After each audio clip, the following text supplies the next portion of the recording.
been hectic since morning. I think this is the fourth session, and I'm very conscious I'm standing between you and the dinner. How many people are hungry? Nobody is hungry, is it? Neither hungry for knowledge nor for food. Okay, let it be a colloquial evening, and I always believe in a dialogue rather than a monologue. I'm not good in monologues, so you will have to incite me to speak. Yeah? Is there anybody who doesn't understand Tamil here? Yeah, there are some. There are few people who doesn't understand Tamil. Okay, so we'll try and restrict to English then. Yeah. How many people know Thiruvalluvar? Thiruvalluvar. All of you know Thiruvalluvar. So, I strongly believe Katrathu Kaiyalavu. I strongly believe. So, every day is a learning day. I am sure Dr. Fred will also agree with me. There is no single day where we have not learned something. The aptitude to learning is very, very important for leaders, because change is the only one which helps us to grow. Agree with me or not? If you continue to buy the Fiats and ambassadors, how many of you remember Fiats and ambassadors? At least 4 or 5, not bad. If you continue to buy Fiats and ambassadors, would the country have grown? Shouldn't have grown, right? Today, the expectations are different. There is adoption of technology, what we call in terms of features, and HMI, human machine interface, has gone through a lot of changes. Thanks to the technological improvements, thanks to the IT developments, yeah, the human machine interface, irrespective of what machine, whether you use it for your own personal consumption or pleasure, even if you walk into the hotel rooms, many rooms are today highly wired. The moment you walk in, lights will be on. The moment the phone rings in, the TV volume goes down. Everywhere sensors are used. Everywhere sensors are used. Has it made our life easier? It has made our life easier. But having said that, it has also made our life lazier. Easier and lazier. Both have happened. So obviously the challenges today what the generation goes through is for themselves to keep upright and abreast. Upright in terms of physical fitness, which gives you the emotional stability. Abreast, which gives you both the knowledge and skill. Am I right? You need to be upright for you to be emotionally stable and physically fit. Why do I lay emphasis on physical fitness and emotional stability? Both are very, very complementary to each other, and they have to coexist. Without one, the other will not exist. I can quote my own personal example. When I was part of large corporate, Larsen and Toubro, many of my bosses who was in their prime of their career, at least 70% of them were both diabetic and hypertensive.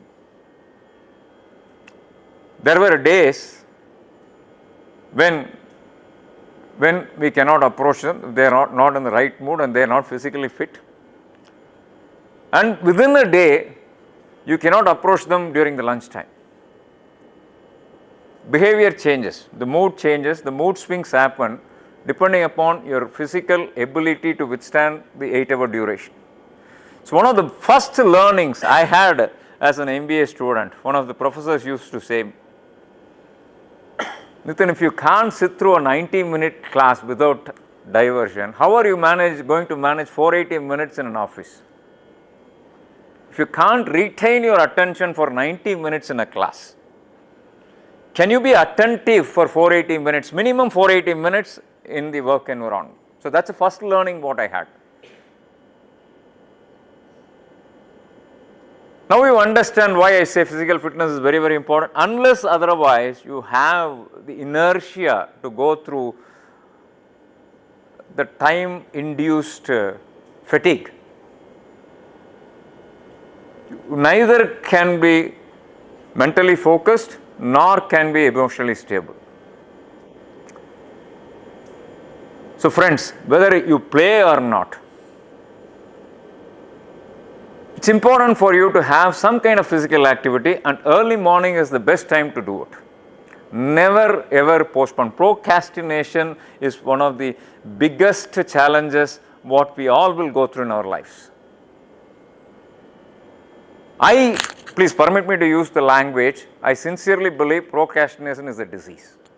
Once you start doing it, you will never be able to stop it.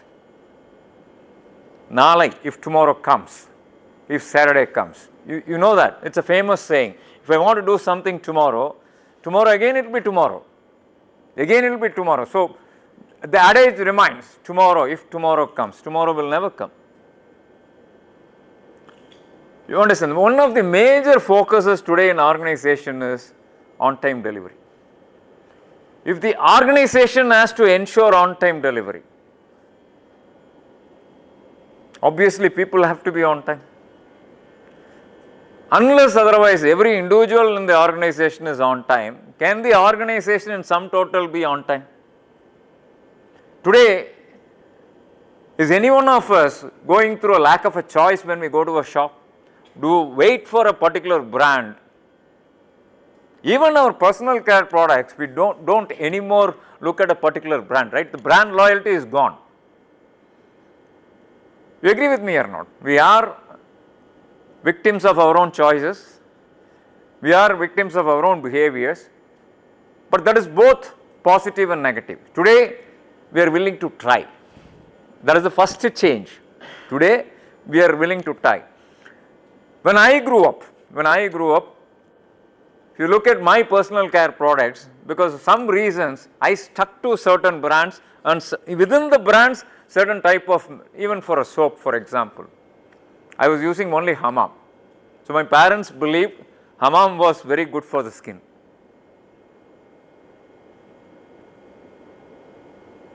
But today, there is no dearth of choice at all. If you ask me, if I buy hammam, I don't even remember when I last purchased the hammam. That change is not because of me. The change was brought by my child. She said, "Oh Dad, why don't you try this?" I said, "Okay, let me try this." Same with choices of clothes. No, the e-commerce is actually changing the way we buy, the frequency with which we buy, and whether we need it or not, we buy. All three things happen. The way we buy, the frequency with which we buy, and whether we buy it or need it or not, we buy. You agree with me or not? And today the data analytics and the streaming that happens over the e-commerce platform, you buy one thing, second time you buy, it profiles by itself. Data mining, what you call it as, artificial intelligence, whatever you call it as, it profiles yourself. The kind of bombardment we get, and you will be forced to buy at least 10 times they send the mail. Out of 10 times, at least one time you will be inclined to go and see what it is, and the moment you go and see what it is, you will be tempted to buy something or the other. That is how the platforms survive. Now, how do we? No, I am a big fan of e-commerce for the simple reason it has made our life very, very comfortable. When you want to buy, you can buy. But the challenge is to decide when we don't want to buy. You agree with me or not? So many of times, even I am today, I think one change what I am unable to do for myself is to empty the cupboards. Yeah, I still have clothes which I purchased for 10-15 days. Fortunately, the same size I am carrying. Fortunately, it still fits me. Whether everything goes through a recycling. No, obviously, the past is also reinvented today. People have gone back to bell bottom. People have gone back to parallels, pleatless pants, with pleat shirts, double collar shirts. It's all old fashioned, but it's coming back. Reinvention of the old is itself a fashion today. So obviously, what I have kept and carried is today helping me. Sometimes it looks modern. Because having used to uniform, there was no need for us to, during the weekdays at least. I don't mind going in uniform anywhere I am invited, even for social, marriage functions, but that's what, if you don't like to wear your brand, who else can wear it? you don't like to wear your brand, who else can wear it? If I can't proudly display my brand in a social function, am I loyal to my brand? If I am not loyal to my brand, can I expect my customers to be loyal to my brand? Can I expect my employees to be loyal to my brand? So it all started with Japanese culture. Why uniform came into existence, you know? Society is always divided society, at least in terms of economics. You start with lower income group, then you have lower middle income group, then you have middle income group, higher middle income group, higher income group, HHIG, higher income group, then you have super rich group. Right? Today the world is very, very different. I am sure Dr. Fred will agree with me. When we all started, speaking in English was itself a drawback. Believe me, speaking in English itself was a drawback. When you start speaking in English, people won't believe you. They simply say it's a salesman talk. Am I right or wrong, sir? Yes. They simply say it's a salesman talk, and especially when you go neatly dressed, they think that you're there to cheat them. That's how we grew up. Honestly, my boss was a diploma holder, and his first task was to prove me that I cannot do anything because I'm an MBA. First generation MBA, I can say proudly in Coimbatore, and first generation MBA is part of a large corporate called Lakshmi Machine Works, which all of you are familiar with. 4 of us classmates joined, only I survived. I survived because I need to survive. I am a Coimbatorian. LMW was close to my house, and that day if you work in LMW, you are the best choice for a bride. They won't ask any further. They will simply say the groom is working in LMW, that's all. They won't look beyond that.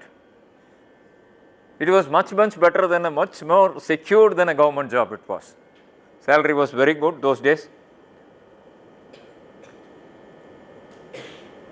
So when you join as a first MBA in an organization which never had management graduates, and it was a manufacturing organization which thrived on engineering excellence, and more focus was on engineering skills and abilities of people. Obviously, you are techno-commercial. Management graduates are supposed to be techno-commercial. You agree with me or not? So I keep saying, I think Dr. Sundar will permit me to repeat, whenever I get an opportunity to interact with management graduates, I will never be tired of saying that this is the only course which gives you exposure to all facets what is required to be a good manager, and more than that to be a good human being. Management again cannot be taught, it has to be learnt, it has to be internalized. You will enjoy learning management only when you start internalizing. Every subject, for example, OD, organizational development, which talks about transactional analysis. What is transactional analysis?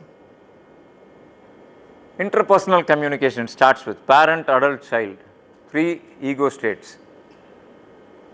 As an individual, can we be free from any of these ego states, irrespective of what we are, whether we call ourselves adult, or we call ourselves a child, or we call ourselves as a parent? We keep adopting. When you move with a child, you have to become a child. When you speak to your superiors, you have to display the adult characters. When you speak to your peers, you need to be a parent. So you will be able to shift only when you understand the dynamics of these 3 ego status. You continue to remain a parent to a child, you will not enjoy the life. But if you behave childish where you want to behave in an adult way, it may spoil your choices. But having said that, so one of my colleagues used to say, sir, your childishness, what you retain is what is charming all of us. So please retain that. Please retain that. Never ever move out of your what we call the child states. Child status, please retain it, but use it where you want to use it. I keep telling whenever I meet some of my peers or even my colleagues, junior colleagues, for 5 days I am highly disciplined. Monday to Friday I am highly disciplined. When I say highly disciplined, waking up at 4:15, going to bed at 9:15, 9:30, except for some exigencies where I am to host some dinner for my customers or guests. This is my routine. 4:15 I wake up, by 9 o'clock I am on the bed, 9:15 I close my eyes. Food, having 2 doctors at home, it's more control. Both my spouse and daughter are doctors. So obviously, if you want one extra dose, I will not get for 5 days. 6th day is cheat diet. 6th and 7th day are cheat diets. But then when you get used to 5 days of strict dieting, very rarely you can get out of it. Probably you can have, instead of 2 dosas, you can have 1 dosa extra. So instead of having oil-free food, probably you can have something with ghee. So friends, it is believed and it's a proven fact. If you need to be highly disciplined and if you want to practice something and change yourself, they call it as one mandalam. 48 days, if you can do something, then it becomes your routine. And as leaders, it is your routines which decides your success. Each one of you is a leader, irrespective of how many people you manage, irrespective of what function you manage. If you don't manage people, you are managing your function. You are leader for the function. If you manage 2 people, you are leader for those 2 people.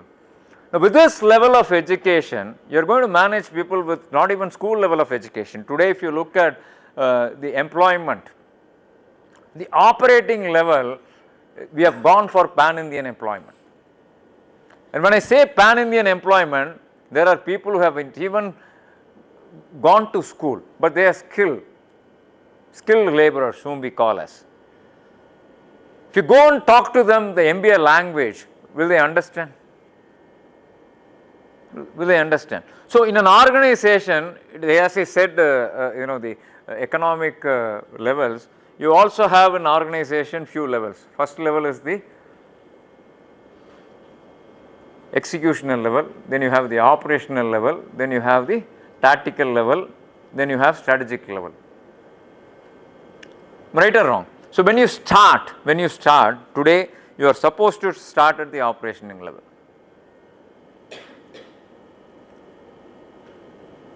When I say you have to start at the operational level, the basic expectation for that operational level is you know a particular function. It can be a finance function, it can be a systems function, it can be a marketing function, it can be an HR function, whatever it is. But you are expected to know the basic function. Having been a management graduate, that basic function helps you to adopt your linkages with the other functions. That gives you a significant advantage over the other specialized courses, whether you call it engineering or chartered accountancy or cost accountancy or company secretaryship, it does not matter. Your overall understanding of management perspectives, which is essential to run an organization, gives you a significant advantage over the other specialized courses. With due respect, I am not demeaning any of the specialized courses. Please don't get me wrong. Please don't get me wrong.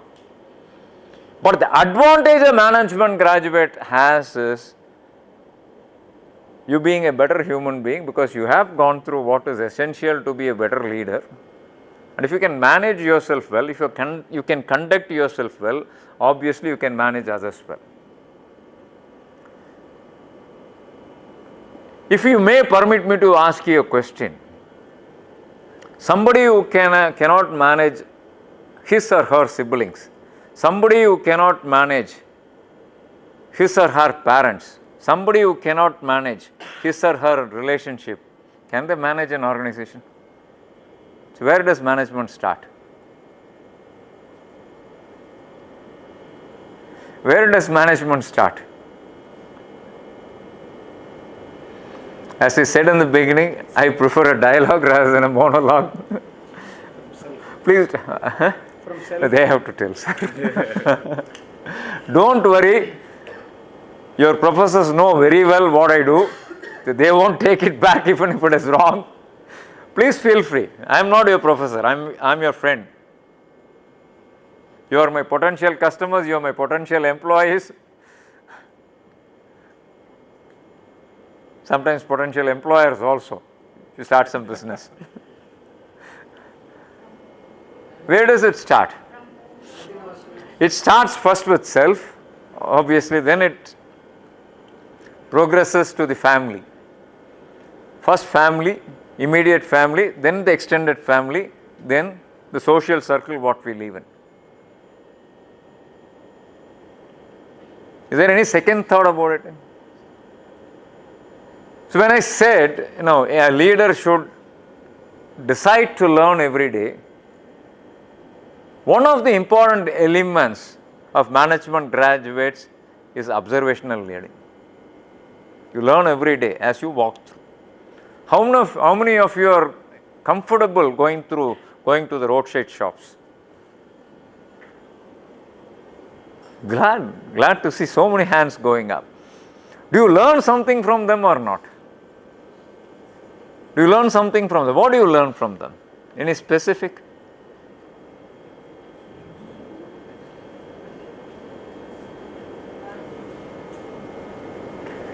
How they display the goods. Make yourself comfortable, yeah. How they display the products. One is display, second? How they manage relationship with the customer. Customer relationship, then? They have to make their work as their daily routine. They have to make their work as their Daily routine, okay. Even though they have high competitors, they are doing their work properly and they are maintaining the customers. So there are many things. One started with personal discipline, focus, the way they treat the customers, the way they treat their inventory, day-to-day inventory. They're very clear what moves and what doesn't move. Of course, it has to go through some learning. They would have gone through. Location itself is a learning. The segmentation and positioning, what kind of customers go to a particular kind of a vendor. And you can reason, that's a basic input. Then you can reason why that segment of customers go to them. The buying behavior. How often they go to them. All these things are very important. So today, I keep saying, both when you talk about employees and when you talk about, you were earlier taking Sambat, he can join us, Can somebody go pick him up and come? The Sambat sir. Ask him to come to Sambat. My colleague will come with me.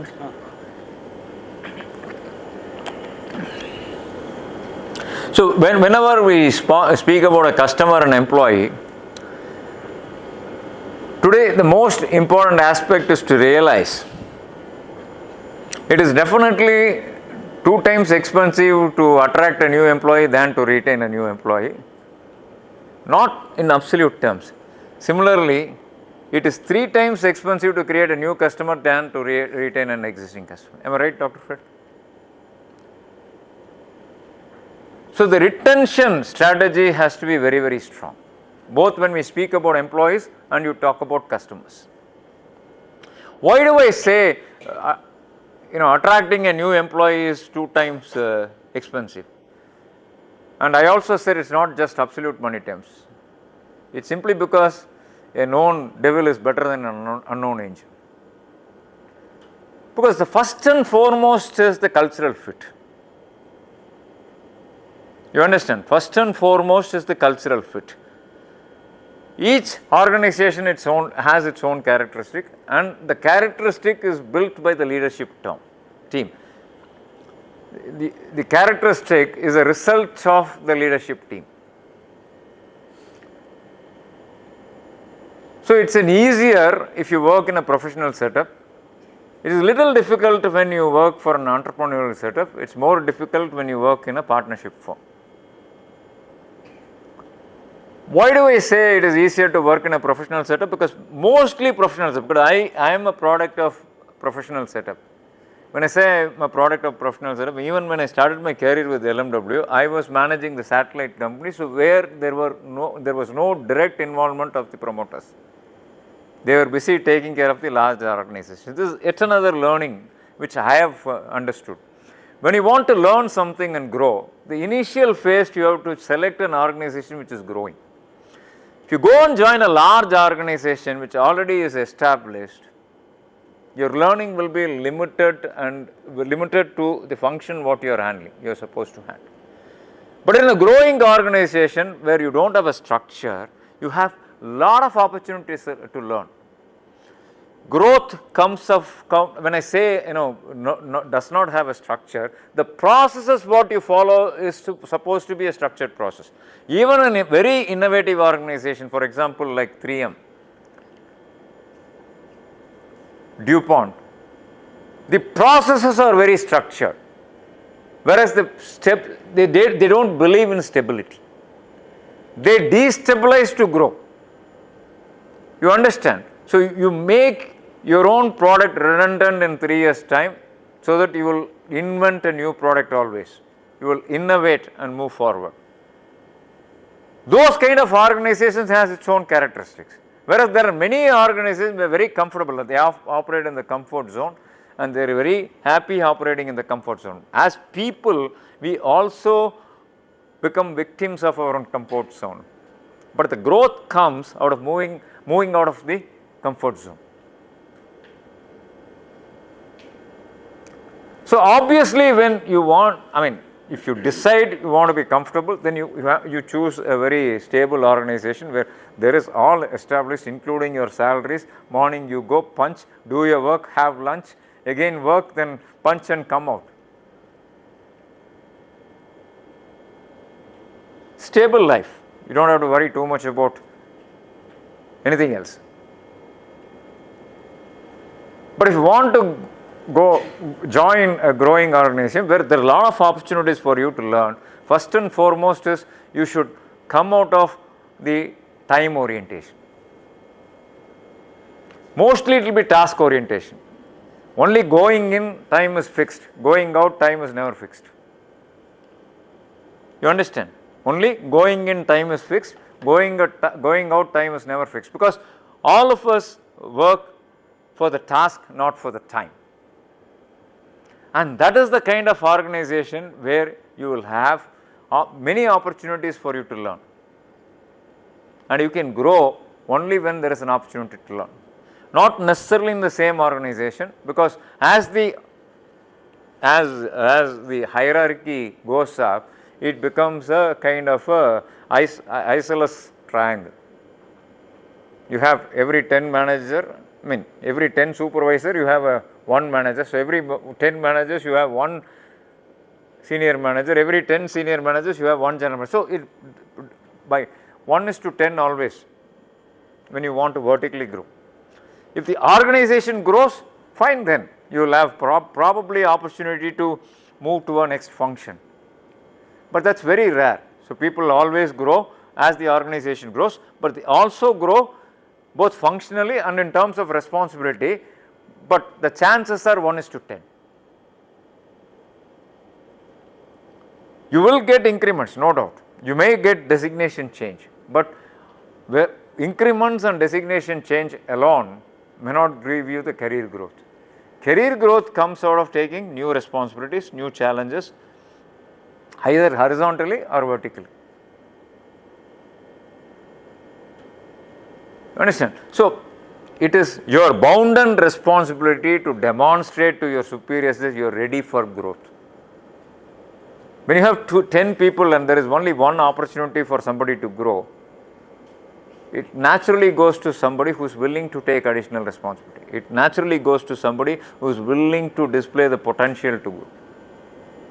I think sir is from HR background, he will agree with me what I am saying. So you need to indicate that you are ready to take new responsibilities. You need to indicate that you have willing to learn and grow, even if you don't know something about the new responsibilities.